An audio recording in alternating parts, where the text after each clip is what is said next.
காஞ்சிபுரம் மாவட்டம் ஸ்ரீபெரும்புதூர் ஊராட்சி ஒன்றியத்திற்கு உட்பட்ட வெங்காடு கிராமத்தில் சாலை விரிவாக்கத்திற்காக வீடுகளை இடிக்க முயற்சிப்பதாக கூறி மக்கள் சாலை மறியலில் ஈடுபட்டனர். மாற்று இடம் வழங்காமலும் உரிய இழப்பீடு அறிவிக்காமலும் வீடுகளை இடிக்க முயற்சிப்பதாக அப்பகுதி மக்கள் குற்றம் சாட்டுகின்றனர். நாங்கள் காஞ்சிபுரம் மாவட்டம் ஸ்ரீபெரும்புதூர் ஒன்றியத்தில் வெங்காடு கிராமத்தில் நாங்கள் வாழுறோம். எங்களுக்கான இந்த எப்படியும் 30 வருஷம் காலமாக நாங்கள் இந்த இடத்துல அந்த நீர்நிலை புறம்போக்குன்றது வாழ்ந்து இருக்கிறோம். அந்த இடத்துல இப்போ கம்பெனி எல்லாம் வந்து பக்கத்துல யூனிடென் கம்பெனி இது 10 வருஷம் ஆகுது. அந்த 10 வருஷத்துலயும் அந்த கம்பெனி வந்த நாள்ல இருந்து இன்ன வரையும் எங்களுக்கு டார்ச்சர். அந்த இடத்த எடுக்கணும். இதில் நீர்நிலை வந்து கம்பெனிக்கு வந்து சப்போர்ட்டா கம்பெனிக்காக நீர்நிலையை தாவாரத்தை கொடுக்குறாங்க. எல்லாருமே அதை நீர்நிலைக்கு கம்பெனி சப்போர்ட் பண்ணுது, கம்பெனிக்காக குத்துறாங்க. ஆனா மக்களுக்காக நீர்நிலை இருக்கிற அந்த மக்கள் எங்க தெத்துறாங்க? எங்களுக்கு ஏன் என்ன எங்களை தெத்துறாங்க? காவா வருதுனாங்க. காவாவும் பின்னாடி பேக்ல போட்டாச்சு, பினிஷ் ஆயிடுச்சு. அதையும் முடிஞ்சு போச்சு. அப்ப எதுக்கு எங்க அதுல இருந்து தெத்தணும்? கம்பெனிக்காக தெத்துறாங்க. இது எல்லா தாசில்தார் மேடம் வாயில இருந்து வந்துச்சு. கம்பெனிக்காக தான் அந்த இடத்த வந்து நாங்க எடுக்கிறோம்னு சொல்லிட்டாங்க. எங்களை ஏன் அந்த கம்பெனிக்காக எங்களை ஊர்ல இருக்கிற வெளியூர் மக்கள் வந்து எங்க இந்த கிராமத்துல வாழறாங்க, கம்பெனில வேலை எல்லாம் செய்யும் போது இங்க இருக்கிற மக்கள் எங்க விவசாய நிலத்தில் தான் கம்பெனி யூனிடெக் கம்பெனிக்கு நாங்க கொடுத்தோம்.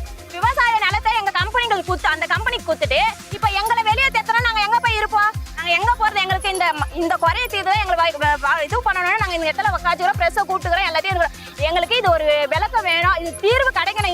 இன்னையோட எங்களுக்கு தீர்வுனா எல்லாரையும் போயாச்சு. தாசில்தார் மேடம் போயிட்டோம், கலெக்டர் மேடம் போய் மனு கொடுத்தோம், அப்புறம் கிராமத்துல பஞ்சாயத்து சமுதாய இதுல போய் மனு கொடுத்தோம், எல்லாத்தையும் கொடுத்தோம். இது வரையுமே எங்களுக்காக எடுக்க மாட்டாங்க வாய் வார்த்தையா தான் சொல்றாங்க. ஆனா 2 நாளைக்கு ஒரு வாட்டி வந்து அதிகாரிங்க வந்து சனிக்கிழமை வந்தாங்க. சனிக்கிழமை வந்து நீங்க ஞாயிற்றுக்கிழமை ஒரு நாள் தான் டைம் உங்களுக்கு, திங்கக்கிழமை வந்து எல்லாத்தையும் காலி பண்ணிடுவாங்க அப்படி இப்படின்னு சொல்றாங்க. அதனால நாங்க இந்த போராட்டம் நடத்தணும். எங்களுக்கு அந்த மாற்று இடம் கூட வேணாம். இது வந்து வெட்ட வெளியே தெரிஞ்சிச்சு கம்பெனிக்காக தானே. அப்ப கம்பெனிக்காக பார்க்கிங் இடம் நீர்நிலை போற பக்கம் கம்பெனிக்காக கொடுக்கலாம். அப்ப மக்களுக்காக அந்த நீர்நிலை இதுவா தரக்கூடாதா? எங்கெல்லாம் வந்தவன் எங்க நிலத்தை வாங்கின்னு எங்க இதுவா பண்ணி அப்ப மக்களை வெளியே சேர்த்ததுக்கு இன்னும் நியாயம் இருக்குது. எங்களுக்கு நியாயம் தேவை. இதுல நாங்க உட்காடுறோம். இந்த போராட்டத்துக்கு தேவை. குழந்தைங்க படிக்குது, படிப்பை நிறுத்திட்டு உட்காந்து காலேஜ் போறாங்க. வெளியே சேர்த்துட்டு அந்த காலேஜ் இங்க போக முடியுமா? எக்ஸாம் டைம் என்ன பண்றது? இது எங்களுக்கு ஒரு தீர்வு கிடைக்கணும். கிராமத்துல வசிக்கிறேன். நான் செகண்ட் இயர் காலேஜ் படிக்கிறேன். இன்னும் ஒரு ஆள் தான். நான் 2 பொண்ணு. எங்க அம்மா வந்து இங்க இருக்கிற கம்பெனியில தான் நைட் ஷிஃப்ட் பகல் ஷிஃப்ட் 2 வேலைக்கு வராங்க. 2 நாளைக்கு ஒரு வாட்டி வந்து வீட்டு எடுங்க நிம்மதியா படிக்க முடியல, ஒண்ணும் பண்ண முடியல. வேற இடத்துக்கு போனாலும் எங்க அம்மா வந்து எங்களுக்கு இந்த இடம் வேணும், இந்த இடம் வேணும். இது வந்து நீர்நிலைன்றது ஏன்னா இங்க வந்து நான் காலேஜ் போயிட்டு வரதுக்கு எனக்கு கரெக்டா இருக்கு. நான் வெளியூர் போனா பக்கத்து ஊர்ல இருந்து என் காலேஜ் பக்கத்து ஊர்ல போய் தான் பஸ் ஏறி நான் போறேன். அப்படின்னு இருக்கப்போ இங்க வேற ஒரு ஊருக்குன்னா என்ன காலேஜ் போக முடியாது. செம் எக்ஸாம் வரப்போகுது. நான் என்ன பண்றது ஒன்னும் புரியல. மன உளைச்சலுக்கு ஆளாகிறாங்க எங்களை வந்து. இதுல இந்த இடத்துல எப்படின்னு பண்ணி கொடுங்க, அவ்வளவுதான். எங்களுக்கு தீர்வு கேட்டு எல்லாரையும் போனா எங்களுக்கு கிடைக்கல. இப்ப ஃப்ரெஷ்ஷா நாங்க மக்கள் கோரிக்கைகளை வந்து வைக்கிறோம். எங்களை தயவு செஞ்சு இன்னைக்கே ஒரு தீர்வு கிடைக்கிற மாதிரி யாருன்னா இது பண்ணுங்க. கோரிக்கையா இதை வைக்கிறோம். கம்பெனிக்காக இதை எடுக்கிறது எங்களுக்கு இது வரல. எங்களுக்கான தீர்வு எங்களை நிரந்தரமா அந்த இடத்துல விட்டுருங்க. கம்பெனிக்காக எங்களால எடுக்க முடியாது. அந்த இடத்துல நாங்க போக மாட்டோம்.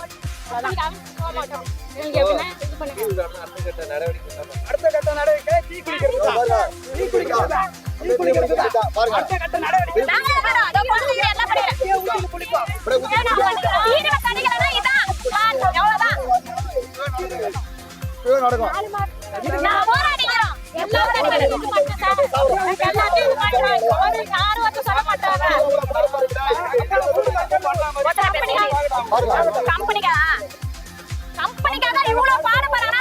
இந்த வருஷம் ஆழ்ந்த மக்களுக்கு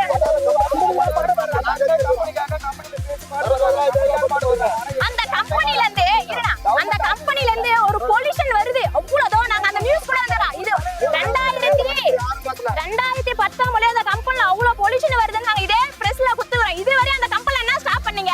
அப்ப மக்களுக்கு எங்க ஊர்ல வந்து மக்களுக்காக எதுலயுமே பண்ணாம இந்த பொல்யூஷன் இதெல்லாம் அந்த செத்து தான் போனோம். நாங்க அந்த கம்பெனில ஏன் பொல்யூஷன் கம்பெனி நாங்க போடும்போது அவ்வளவு பொல்யூஷன்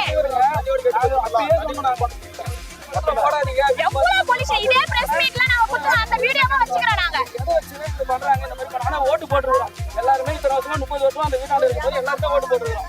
ஓட்டு கேட்க மட்டும் ஏறி வராங்களே அரசியல்வாதிங்க. இன்னைக்கு எம்எல்ஏ வரல, யாருமே அவர் எங்க எம்எல்ஏ தேவையில்ல. ஊராட்சி தலைவரே எங்களுக்கு பார்த்தா போதும். வேற எதுவுமே தேவையில்லை. அதுவாது வரணும். எங்களுக்கு அந்த கம்பெனில பொல்யூஷன் வருது. யூனிடெக் கம்பெனி அவ்வளவு பொல்யூஷன். கம்பெனிக்காக அந்த யூனிடெக் கம்பெனிக்காக எங்களை எடுக்கணும்.